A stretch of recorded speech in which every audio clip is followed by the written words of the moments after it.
Rama Rama Hare Hare.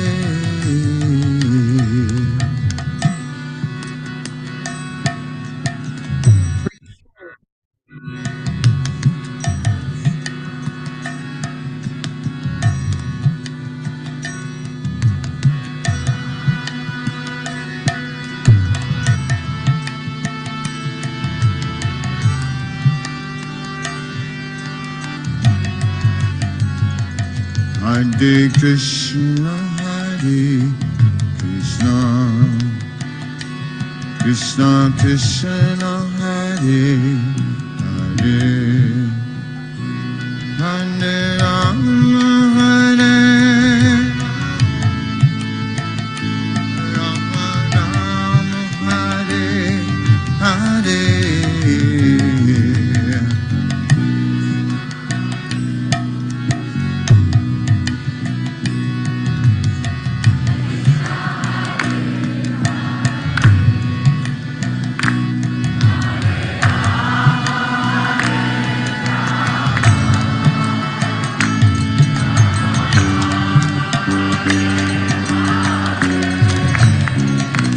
Hare Krishna, Hare Krishna,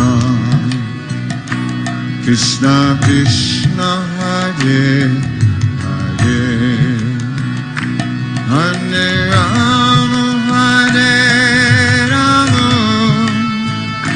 Rama Rama, Hare Hare.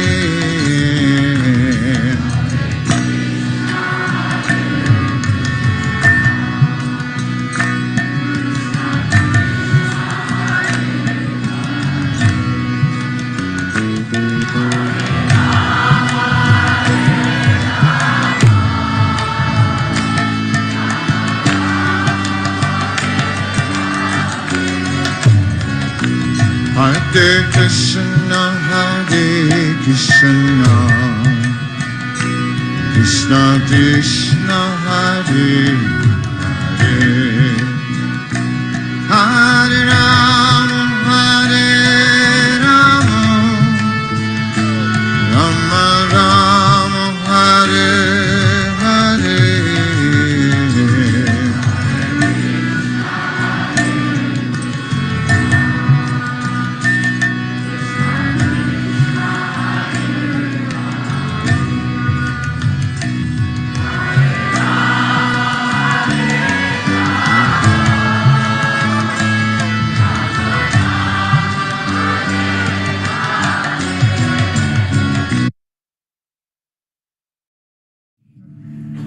Om Jnana-timirandasya. Please accept my humble obeisances. All glories to Srila Prabhupada. Welcome to His Holiness Candramauli Swami Maharaj's daily call. Dear Guru Maharaj, please let us know what verse you would like me to share on the screen, and I will do that. Please accept my humble obeisances. All glories to Srila Prabhupada.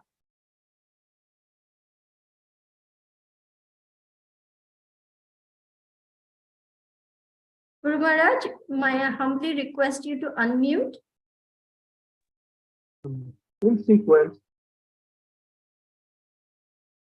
In sequence. Okay, Guru Maharaj. I will pull up the next verse. You should phrase it like this.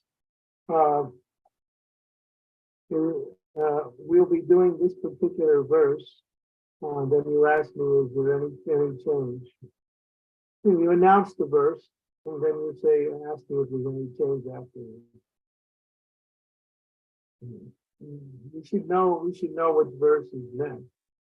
Changes are just rare. Occasional changes. Verse number 26, Canto 1, Chapter 10, verse number 26. Sure.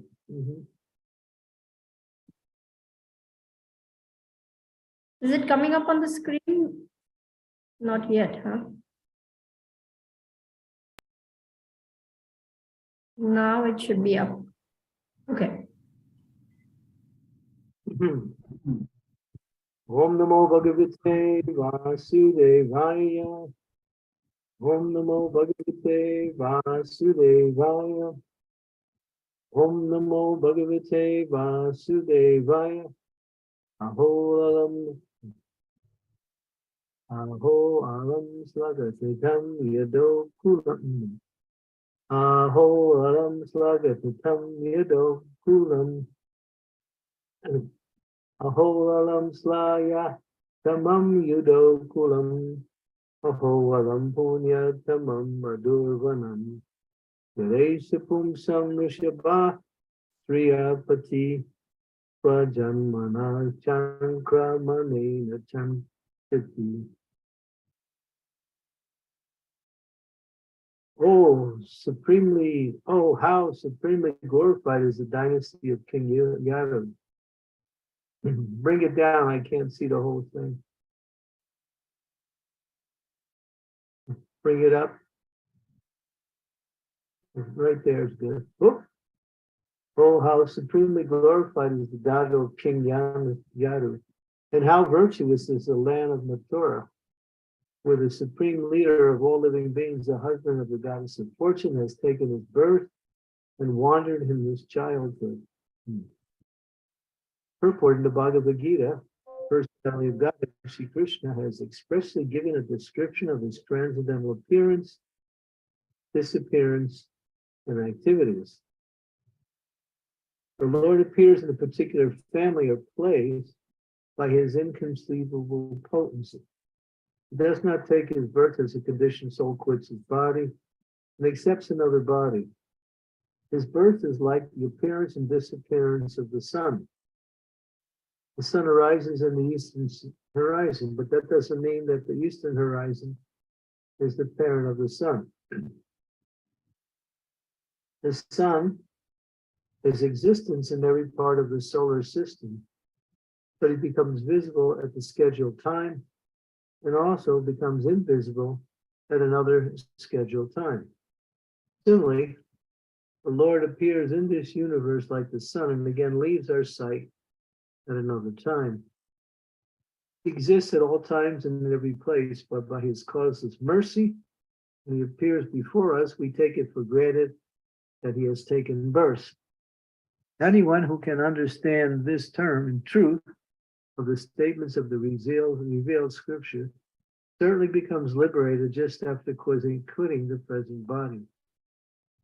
Liberation is obtainable after many births and after great endeavor and patience and perseverance in knowledge and in renunciation. But simply by knowing in truth about the Lord's transcendental birth and activities, one can get liberation at once. This is the verdict of the Bhagavad Gita. But those who are in the darkness of ignorance conclude that the Lord's birth and activities in the material world are similar to those of ordinary living beings. Such imperfect conclusions cannot give anyone liberation.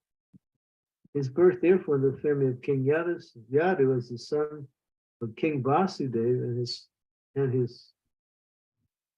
his transfer into the family of Nanda Maharaj in the land of Mathura are all transcendental arrangements made by the internal potency of the Lord.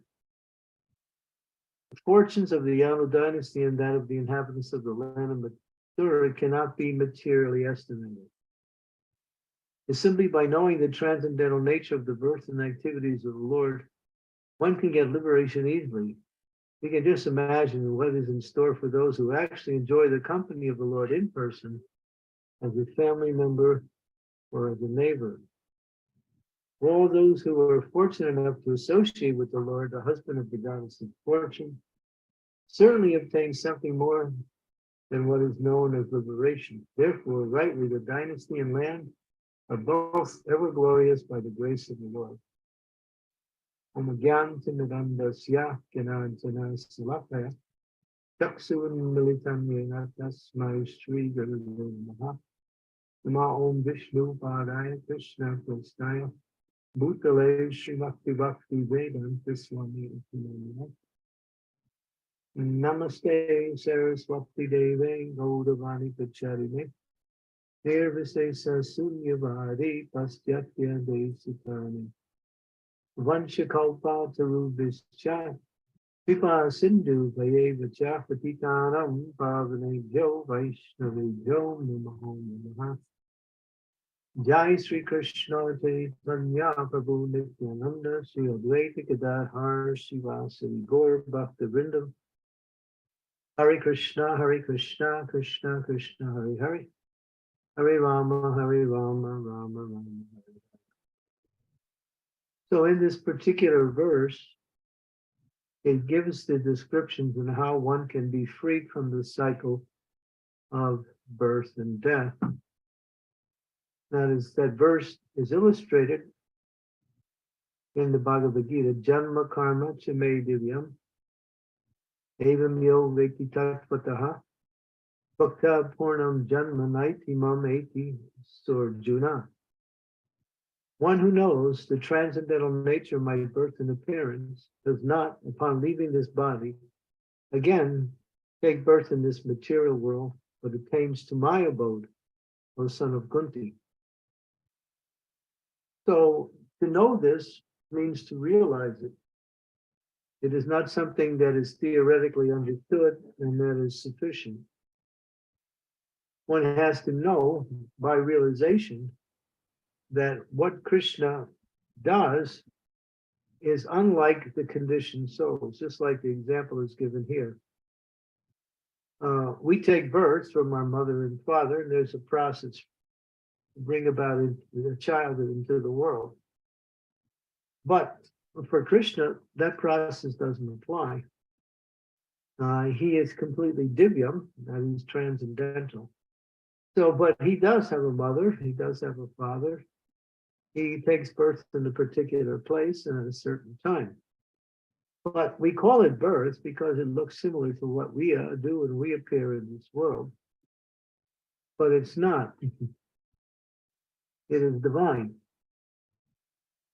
So in that divine appearance, it is explained that just like the sun appears and disappears at a certain time over the horizon, and from the perspective of the inhabitants on a particular planet, they're seeing the sun as rising and setting according to clockwork. But the sun doesn't rise and the sun doesn't set. The sun is always in its orbit in the cosmological arrangement. So what we see and what is actually happening with the sun is actually, or how, the way we describe it, is different. Similarly, when Krishna appears and performs activities and then disappears, it is not like our appearance and disappearance in this world, and nor the activities have any similarity. Although everything looks the same, there's a qualitative difference in that, is that Krishna is not under the influence of the material energy. We are forced to take birth according to a certain process due to our karma in our previous life. Therefore, we wind up in a particular place, somewhere in the universe of the three worlds, in a particular family, in a particular country, with a particular site, with a particular set of characteristics that are already indigenous in our nature, material nature, called swadharma. And but Krishna, he simply desires to take birth, and then the energies work to facilitate his desire. So Krishna does everything through the power of his own will.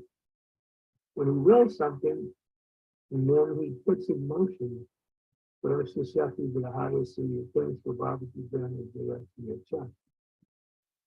something happens. Just like you might use a person as a CEO. He's head of a corporation. So when he wants to get something done, he simply gets on the phone, or he calls his secretary, and when he gets what he wants done, he gets carried out. He doesn't even see the activity a lot of times. But it happens simply because he desires it, and the arrangement is made in that way. So in a similar way, not exactly the same. When Krishna wants something done, when he wants to be do it here somewhere, he simply wills it. And his enemies facilitate things to go accordingly. That's Krishna. So you see, a pure devotee such as Srila Prabhupada, you see many times people speculate, well, God is like this, and God is like that, and we don't know what God is. And they come up with a lot of ideas, definitions, conjectures, hypotheses, and people disagree amongst themselves. So there's no conclusion.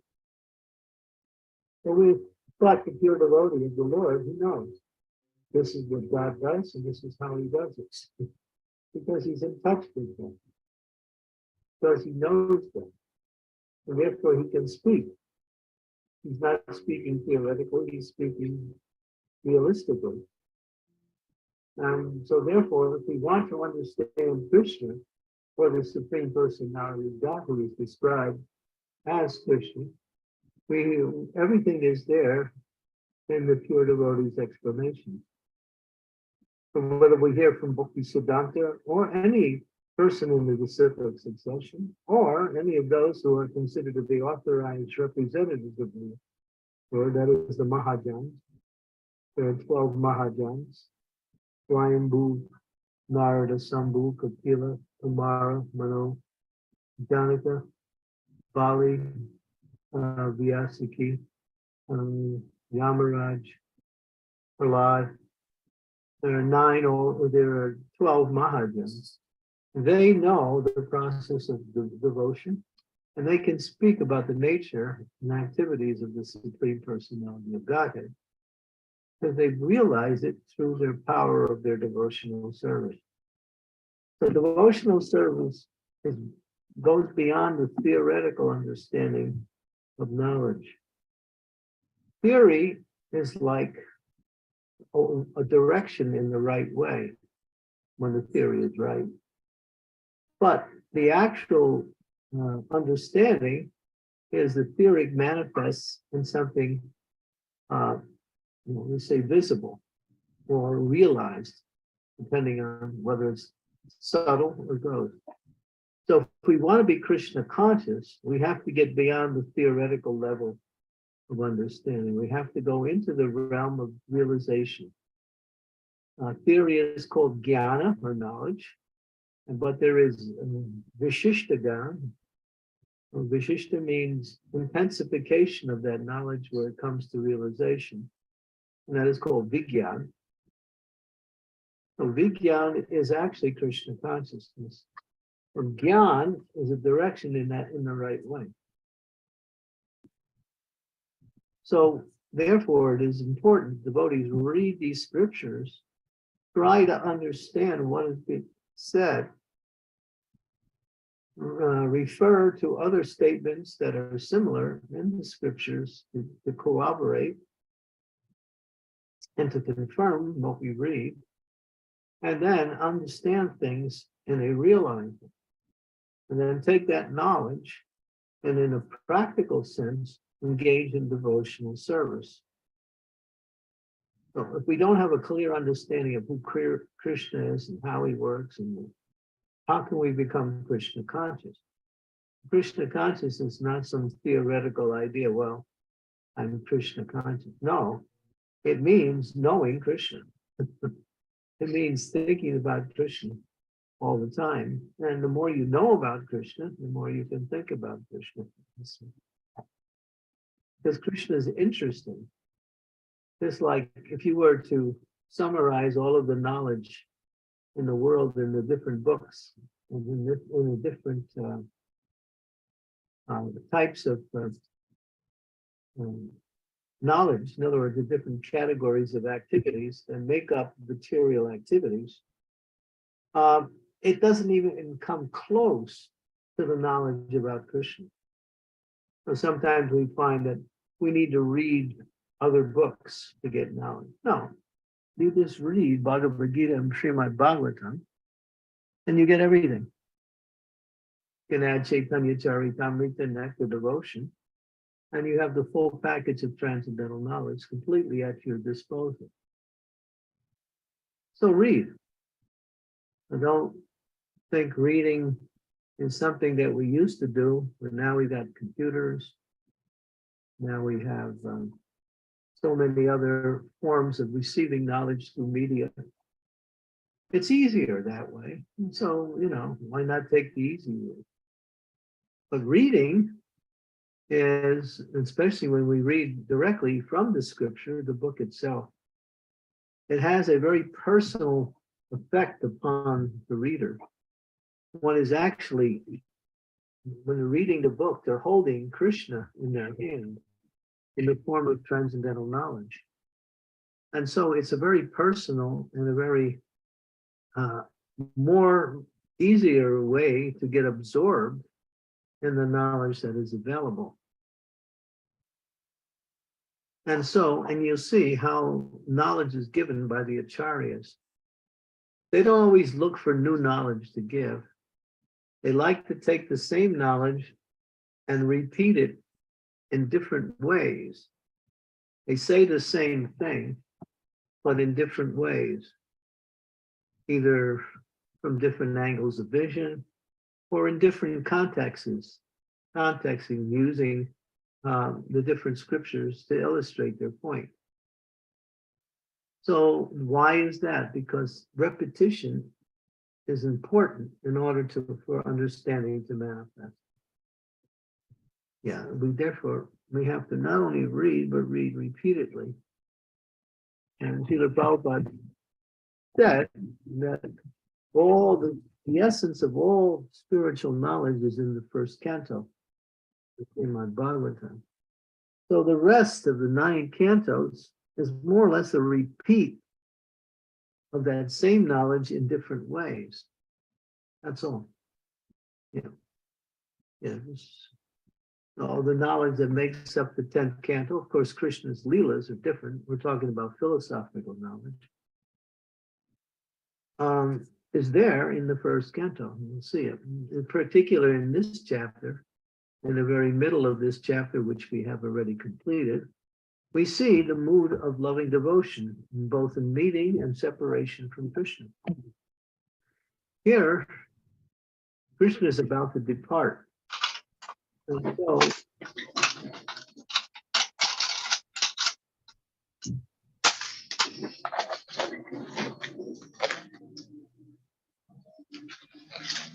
Dear Dhanvantri Prabhu, can you please mute yourself? Thank you. So,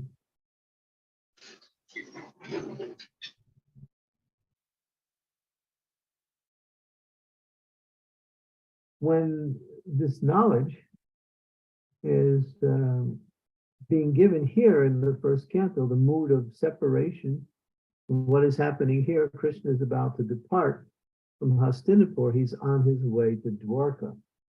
And so these statements are given by the ladies who are glorifying Krishna as he's about to leave their association. So this is the mood of anticipating the mood of separation. Even the anticipation of separation is another form of separation. If someone is about to leave, even if they haven't left yet, a person who is with them or close to them starts to feel the separation already, although the person is still there. They're starting to feel that soon I'll no longer be with this person. So they anticipate, and in that anticipation, they create that consciousness of separation. Same with meeting. Even before the meeting, when someone is about to come into our presence, we can actually feel the happiness of the meeting that is about to occur, even before it occurs. at least to some degree. So the first canto is giving us a lot of knowledge. Therefore, this first canto should be studied carefully and read and reread over and over again. It's really packed up the transcendental knowledge. It's really, it's like it's concentrated transcendental knowledge in this first canto. Where some of the other cantos, especially like the 9th canto, you don't find the knowledge so concentrated, but it's there, of course. But here it's really concentrated. If you were to reread this purport over and over again, you would see how many different points of view that can be explained based on these on this philosophy and this one verse here. We could speak on this verse continuously from all different angles of vision because it is concentrated transcendental knowledge, and the discussions unpack it. So therefore, Poriyantas parasparam katiyantas chamam nicham nishyanti cha ramanti cha. So any time spent in hearing and chanting the glories of the Lord brings about great amounts of benefit, both in the immediate sense and in the long-term sense that it brings one to the spiritual world. So there's nothing more beneficial that the soul or the living entity, of course the soul, can do for their own best interest than hear and chant the glories of the Lord, read these pastimes, read this knowledge, and try to understand deeper what it means. And this will immerse oneself consciousness in a kind of transcendental consciousness based on what he called transcendental knowledge. As Krishna explains in the Bhagavad Gita in the 4th chapter, he says that this knowledge, in the 9th chapter, he says this knowledge is the king of education. It is actually non-different than pure religious principles. This knowledge is like a sword that cuts through all of the ignorance of material existence. So the transcendental knowledge is important. So some of us are not inclined to read for whatever reason, but one should at least regularly hear this knowledge continuously. And Srila Prabhupada has given a few formulas. He said we should read 1 hour a day, he said at one time. Another time he said 2 hours. Another time he said 5 hours. So at least 1 hour a day.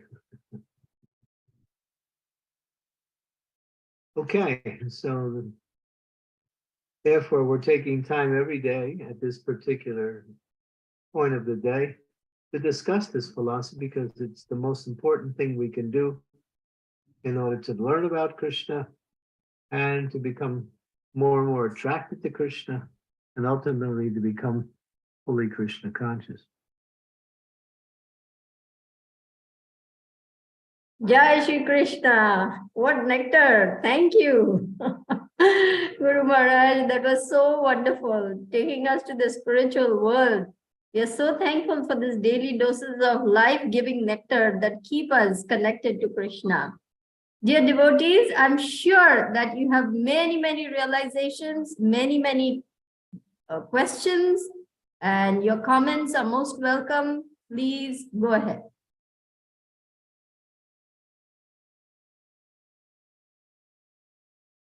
So, Guru Maharaj, while devotees are thinking, I was, okay, Raj Prabhu, go for it. Hare Krishna, thank you. Thank you, Maharaj. Maharaj, I'm not reading for 1 hour. I read the Bhagavatam for about 30 minutes each morning. And then I go through like a verse of the Bhagavatam and the purport. And I'll maybe read it a couple of times. And then I will go to the transcripts of Srila Prabhupada's lectures, find his lectures on that verse and read from them. Is that acceptable to good use of, is that reasonable use of that time?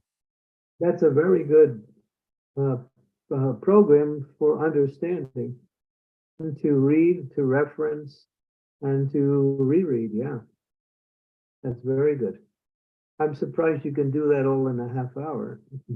Well, I do it. I'd spend about 45 minutes to 1 hour total. I spend some time on the verse and then some time on the lecture.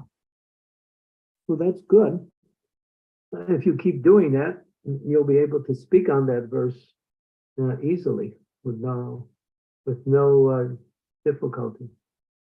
I'm not sure about that. It's going in very slowly. I mean, I've been reading for about 6 months just on the first 2 chapters of the first canto of the Bhagavatam. And only now I'm seeing the words I see in the morning. I was thinking to myself, that's exactly what Maharaj has been telling us. And it's almost like you're speaking and it's exactly the same words almost. That is the protocol for understanding. Yeah. To read, reflect, to reread, to reference, and then to again confirm through the initial verse. Yes, and we recommend everybody do that. Yeah, thank you, Maharaj. I'll continue with like that. Yeah, but then the next step is you have to repeat it. Okay. Then you get to the point of remembrance. So, Raj, Remembrance will be there to a certain degree. As soon as you repeat it, remembrance becomes more and more stronger. And if you continually repeat it, then it becomes part of your consciousness. And it's not a matter of repeating anymore. All you have to do is think about it, and you can recall it very easily. Okay. Yeah, so it's a process of learning. There is a system for learning. And this is the process of learning. So Raj Prabhu, just for everyone's edification, the transcriptions you're reading from Srila Prabhupada's, you're going back to the lectures that Prabhupada gave. Is it from prabhupadvani.org? They're probably the same lectures. To be honest, I went to, I think it was Krishna.com, and I bought all of the books and it included, and it's called Prabhupada's Works or something. So it's got all of his books, plus all of the transcripts to his lectures and his conversations, etc. And I'm reading from that. Okay, thank you.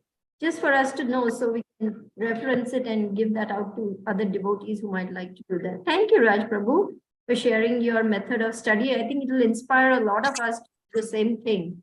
That was really helpful. Shilpesh, please go ahead.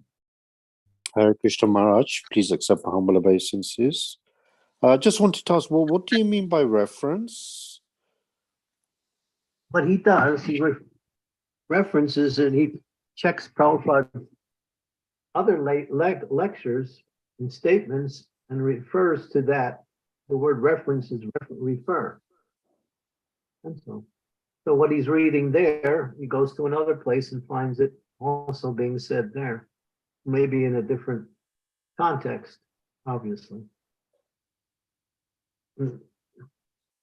And reference, that also gives confirmation to the statement, and it brings about greater understanding of the knowledge. It's nice when you in order to speak, you have to be able to. You have to back up what you say. Everything we speak has to be backed up by Shastra. Otherwise, it's just, of course, Shastra becomes formulated in a person's consciousness through realization, and then they can speak in that way. But you see how Srila Prabhupada would quote often the verses. So that's called reference. He makes a statement and he refers to a verse to confirm what he said. We can something and also and confirm that where it's also mentioned in another place. Just like you read and you say, oh, you know, where else did I hear about this same point? And then you do a little research. That's study.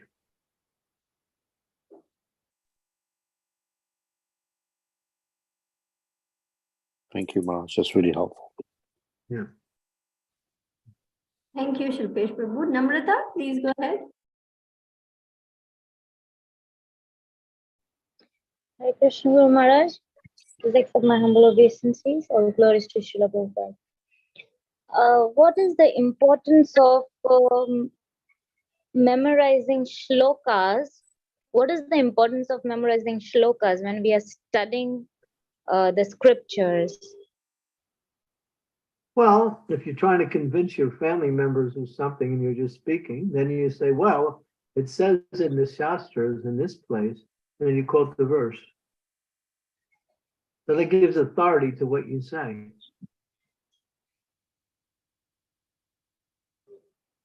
Just like Prabhupada mentions in this purport that what he's speaking about is confirmed in the Bhagavad Gita. He doesn't give the verse. But the verse is 4:9, Janma Karma Chame Divyam. Although he doesn't say the verse, he's explaining that verse in the context of the points that he's making.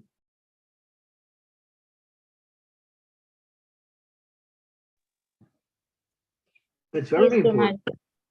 Yeah. Memorizing verses is actually part of our Krishna conscious practice. If you say something and somebody says, well, where did you hear that? And then you can't say anything and you look foolish. And then your statements won't go anywhere.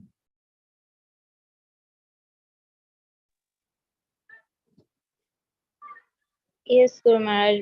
I was thinking about this because mostly when we are studying our scriptures, we usually tend to ignore the memorizing of shlokas or maybe reading. We usually directly go to translation, just maybe reading once or something. So when we refer it becomes important. So I was just thinking that. If I read, I always read the verses in the Sanskrit. Always. Because in the Sanskrit, there is also the direct Shakti that comes by the way that verse was spoken. The exact Sanskrit really illustrates the meaning of the verse. And those who know Sanskrit can speak anytime at any place on any subject.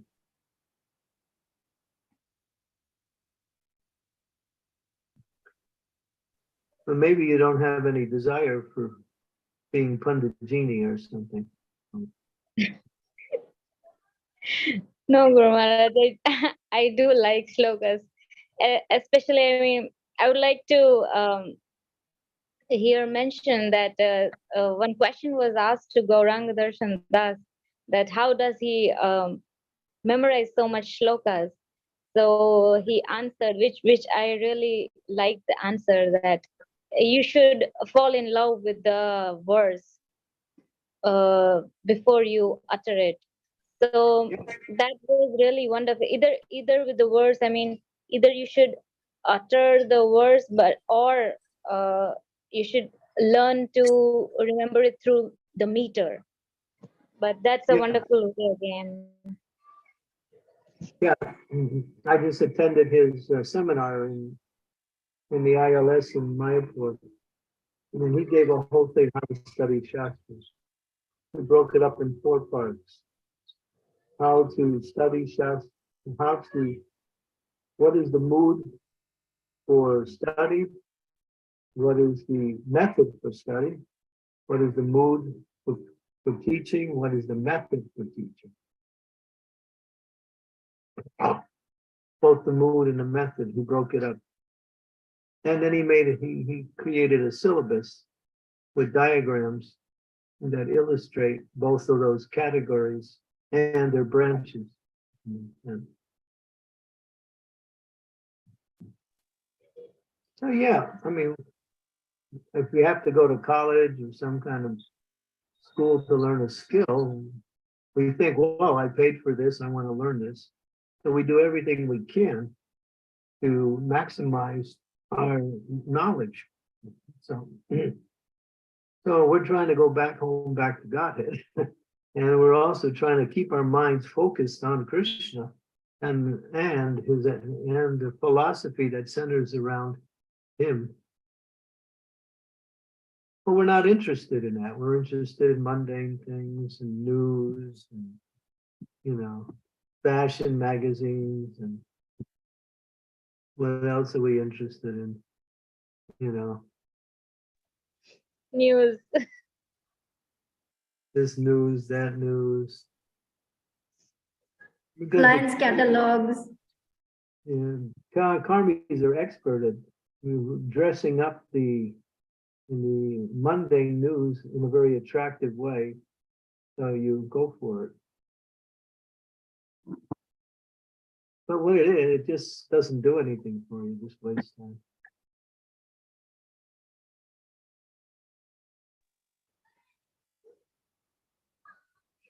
Thank you, Guru Maharaj. Hare Krishna. So maybe Guru Maharaj, I think Namrata is the perfect candidate for Bhakti Shastri. Sri Devi, you're in Mayapur. You could probably get that lecture that was given at the ILS by Gauranga Darshan. It was not one, it was 2 parts. And it's phenomenal. Okay. Yeah, and then you can see the diagrams. You can use that for your own preaching. And if you want to share it with others. I'll try to get hold of it, Guru Maharaj. I'm not, I personally didn't attend. I chose another one, so I missed that one. But I too wanted to attend that one. I'll try to get the recording because everything was recorded. Yeah. Thank you, Guru Maharaj.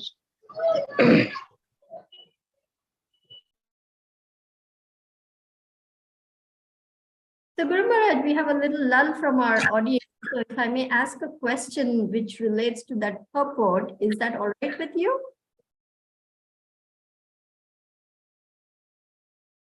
I don't know. So in the purport, it says that liberation for those who just know about the transcendental nature of the Lord's, appearance and activities. In the Bhagavad Gita, Krishna says, one who knows the nature of my transcendental appearance and activities does not take birth, but comes back to my abode. So that is not just liberation, it's something more than liberation. It's going back home, back to Godhead, isn't it? Yeah. Frees you from the cycle of birth and death, which is liberation. And it elevates you to the highest platform of devotion. But that knowledge is realization. It's not just reading about it. Right. So sometimes, what I'm trying to ask is, sometimes liberation is defined in so many different ways. Sometimes liberation is defined as rising above the 3 modes of material nature. Liberation is merging into the impersonal Brahmajyoti. Liberation means going back home, back to. So how do we know? Do we go by the context in which it was spoken and try to understand it? Well, in the Bhagavatam, it describes that there are 5 types of liberation. And in one of the types, there's subcategories of more types. The impersonal liberation is liberation into the bodily effulgence of the Lord, or liberation into the body of the Lord. So that's two aspects of that liberation.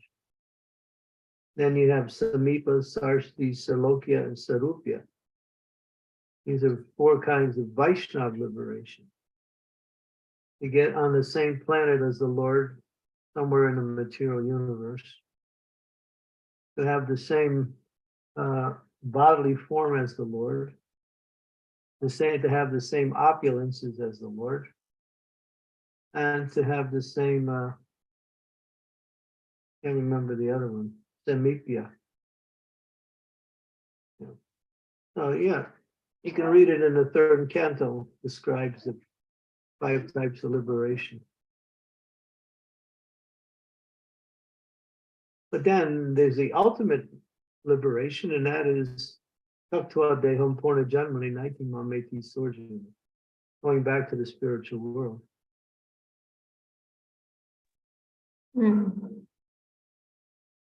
Bhakti is different grades of bhakti. According to the level of bhakti that one achieves, their destination is designed in that way. If you get to the platform of love of God, which is the final stage of bhakti, even if you make it to the preliminary stage of love of God, then you're qualified to go back home, back to Godhead. Love of God has 8 different categories that are symptomatic of that loving relationship. If you read about the gopis in Vrindavan, or you read the science of bhakti as given by Bhakti Vinod Thakur, you start to hear and learn about the different categories of prema. But once one reaches prema, then they are qualified to return back home, back to Godhead. So even in the earliest stages of bhakti, prema, or love of God, one is eligible to go back home, back to Godhead. So these descriptions of these various stages of love of God, where can we read about them, Guru Maharaj? Is it in Madhurya Kadambini? No, it's in Jaiva Dharma. Jaiva Dharma. Okay. It's also in Nectar Devotion. It's also scattered throughout the Bhagavatam in different places. And it's also mentioned many times in Chaitanya Charitamrita. But in a specific way, Nectar Devotion and Jaiva Dharma gives it systematically.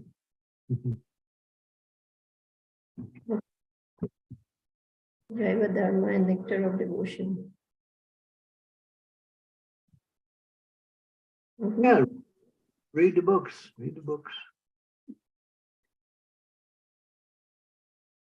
Read the creed, get up to speed. That's the need. Take the lead. You'll be happy indeed. Haribo! You are Kavi, Guru Maharaj. And the last part, stop smoking the weed.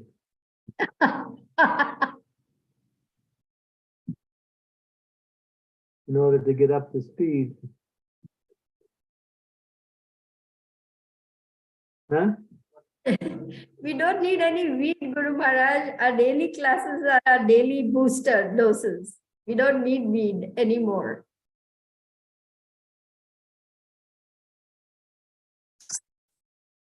Raj Prabhu, another poet is here. Please go ahead. Thank you. Maharaj, sometimes I think like there are so many books. Well, there's like, even Prabhupada's books alone is enough to last a lifetime, and still, I've spent so much time, like I've struggled to understand like single verses. So is it even possible to know all of that, or can you just like stick to try and reread and understand one small section? That's up to the individual. Okay. But when knowledge comes to realization, then that's then that knowledge becomes a feature of bhakti. In other words, it becomes indigenous in the soul.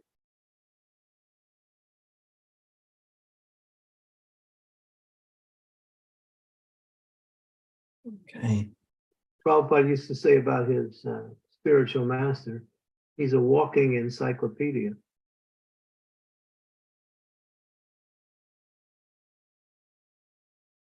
I mean, Bhaktisiddhanta Saraswati is one of the greatest scholars in the history of Vaishnava culture. But his books are very, for most of us, very difficult to understand.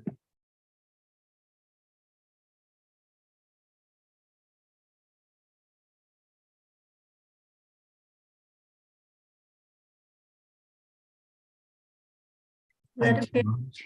Thank you. Thank you. Namrata, please go ahead. You can fill a warehouse full of Vedic literature. There's so much.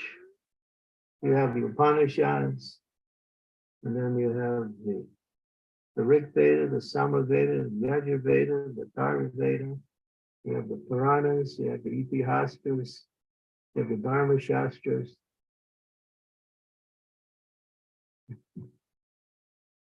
And then you have the supplementary books. There's so much.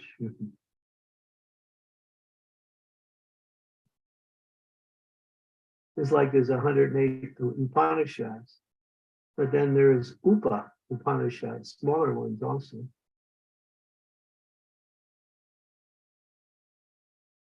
$18 Puranas, but there are other Puranas too, besides the 18 main ones. So much knowledge. But if you just make a study of 2 books, Bhagavad Gita and Bhagavatam, and you're equipped with enough knowledge to go back home, back to God.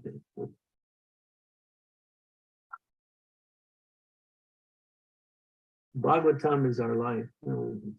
Prabhupada said, anything you want to know, read Bhagavatam. If you read in a scrutinizingly way, which Prabhupada mentions in a couple of his statements, read scrutinizingly. That means read with very carefully, try to understand what is being said, and reread in order to understand deeply.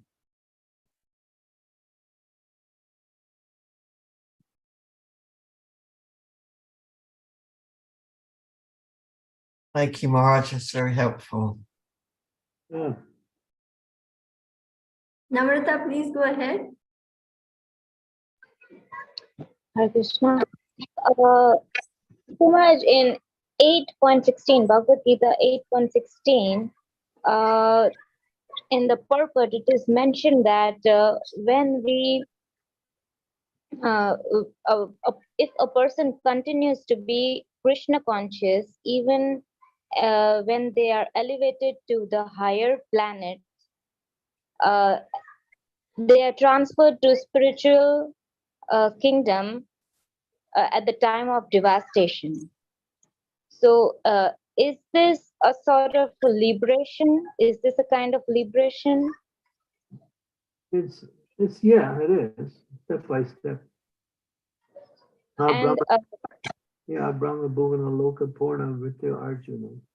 Manupetu Purna Janma. Janma Naviyate. From the highest planet to in the material world to the lowest, all are places of birth and death. The one who attains to my abode does not again come back to this material world. So one can elevate themselves gradually through the elevation process. That's what the yogis do. They can go from one planet to a higher one, and then when they get to Brahma Loka or near Brahma Loka, then they can elevate themselves to the spiritual world. So that's more of the indirect process. Direct process is just to become Krishna conscious where you are, and then you bypass all of these elevating stages and go right directly to the spiritual world.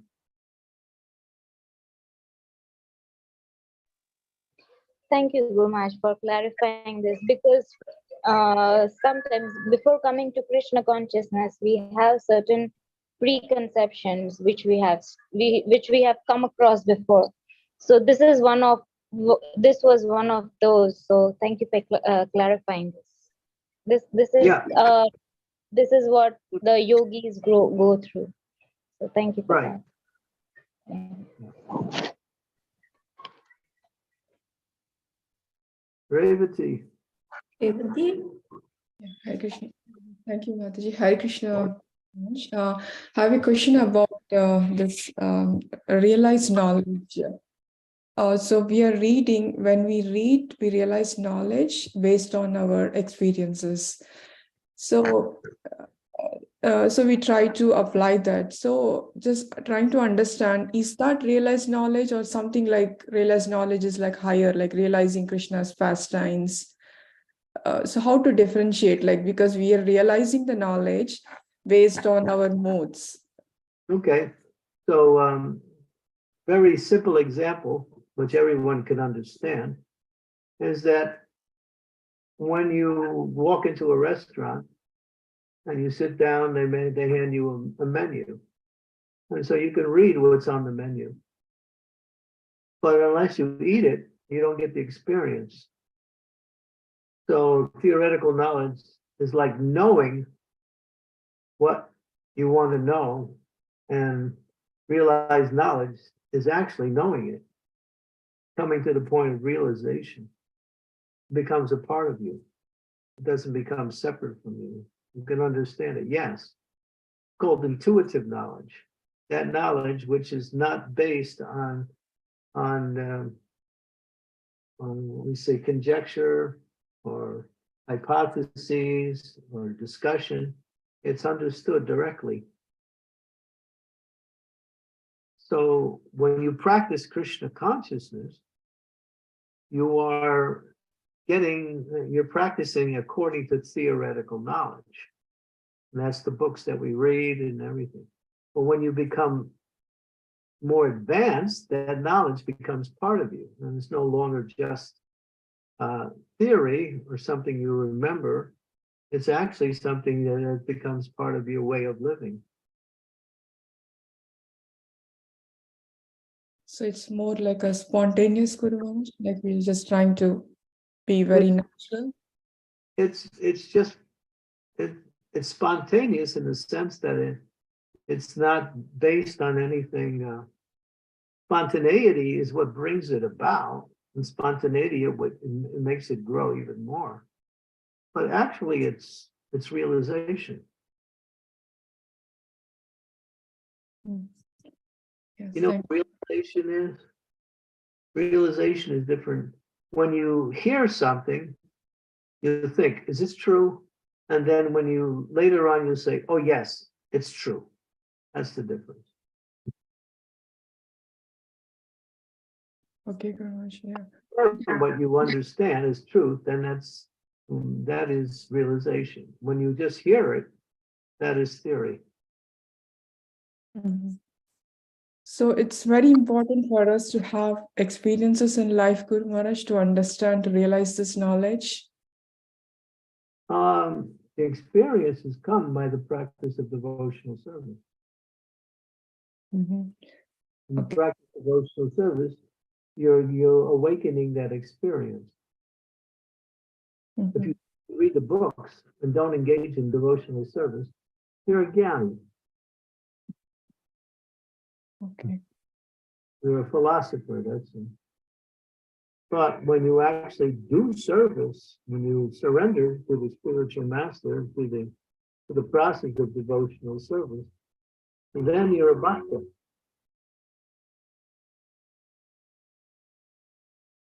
Jnana becomes supportive of bhakta and becomes non-different than bhakta. But that's one of a certain point of development. And it's no longer just philosophy, it's knowledge itself, it's bhakti itself. There's a verse that illustrates that. And then it's called, then knowledge becomes a concomitant factor of one's existence in bhakti.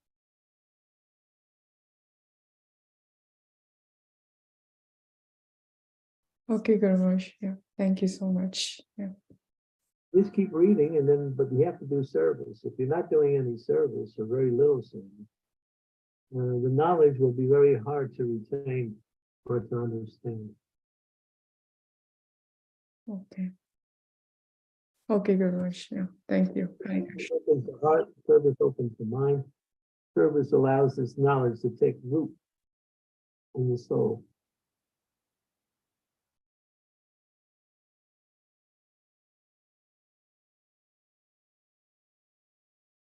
Yes. Thank you, Guru Maharaj. Hare Krishna. And Bhaktisiddhanta would call that when you just read and get an understanding through reading, it's like licking the outer bottle of honey. The body's there, you can see the honey inside, and you think, I'm going to take it, so you lick the bottle. You get no taste.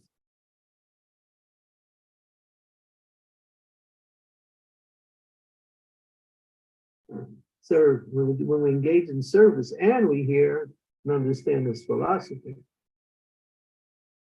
then it becomes natural and easy.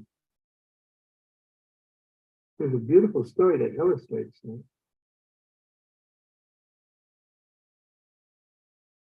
One very important man came to see Bhaktisiddhanta. He was a politician, and he wanted to speak with Bhaktisiddhanta. He said, he approached him and he said, Guru Maharaj, I have some questions. Bhaktisiddhanta said, I'm not able to give you my time yet. So if you want your questions answered, just go to the Pujari. So the man went on to the Pujaris, and when he got there, the Pujaris were cleaning the silver and brass of the deity. So he said, well, Guru Maharaj sent me here. I have some questions. He said, all right, we'll answer your questions, but first you help us with this service here. So he was humble, he sat down, and after some time working, everything was complete. And then they said to him, well, what is your question? He said, thank you very much. And then he just turned around and left. And then when Guru Maharaj Bhaktisiddhanta saw him walking out, Maharaj said, did the Pujaris answer your questions? Oh, yes, Maharaj, yeah. So in other words, just by doing the service, all of his questions were being answered. It happened automatically. As soon as he surrendered to the service, the answers to the questions became revealed. That's Bhakti.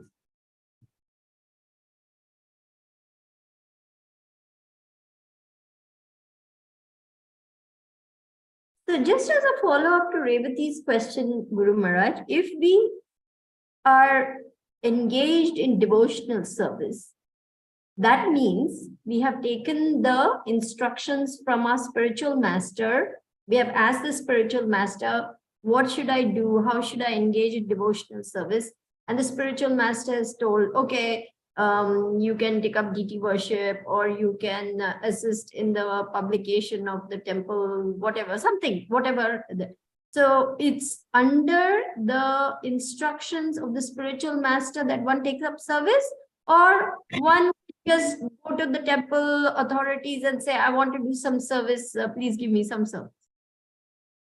Well, you have the general instructions where there in Prabhupada's books, Chant Hare Krishna, read the books, worship the Lord, take Krishna Prashadam, associate with devotees.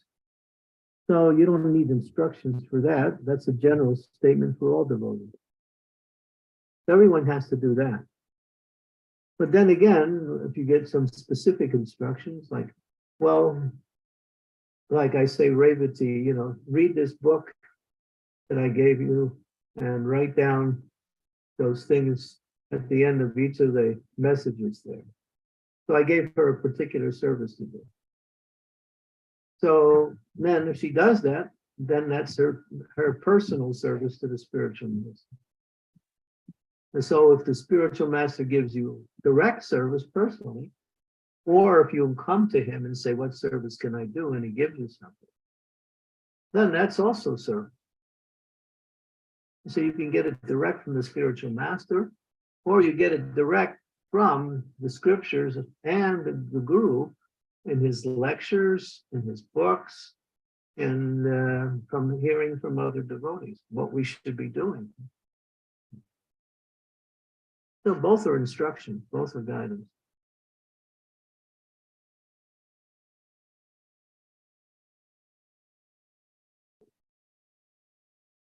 So let's say I'm engaged in the process of devotional service. I'm living far from the temple. I'm chanting my rounds. I'm following the 4 regulative principles. I'm trying my best to read, but I don't really have too much association. Once in a while, I go to temple, or once in a while, I join some home sangha program. And other than that, I don't have any other service. Are you feeling satisfied? Sorry? Are you feeling satisfied? No. That means something is lacking. Devotional service is satisfying. It's a principle of happiness. If you're not happy or satisfied, you're doing something wrong or you're not doing something right. Mm.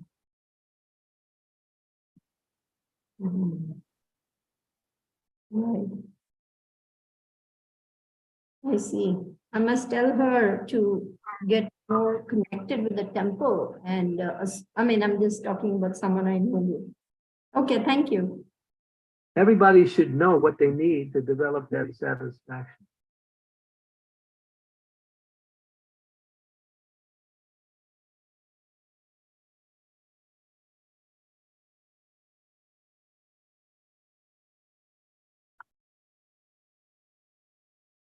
Yes, Guru Maharaj, that is so true. Everybody should know what they need to develop their satisfaction in Krishna consciousness.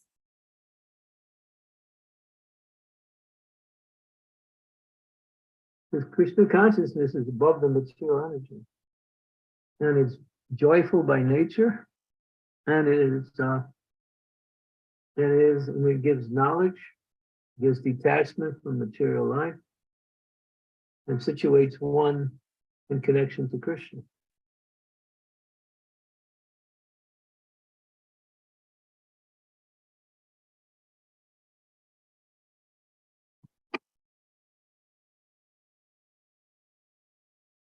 Okay, I think I have to depart because it is getting a little late. So we can stop here.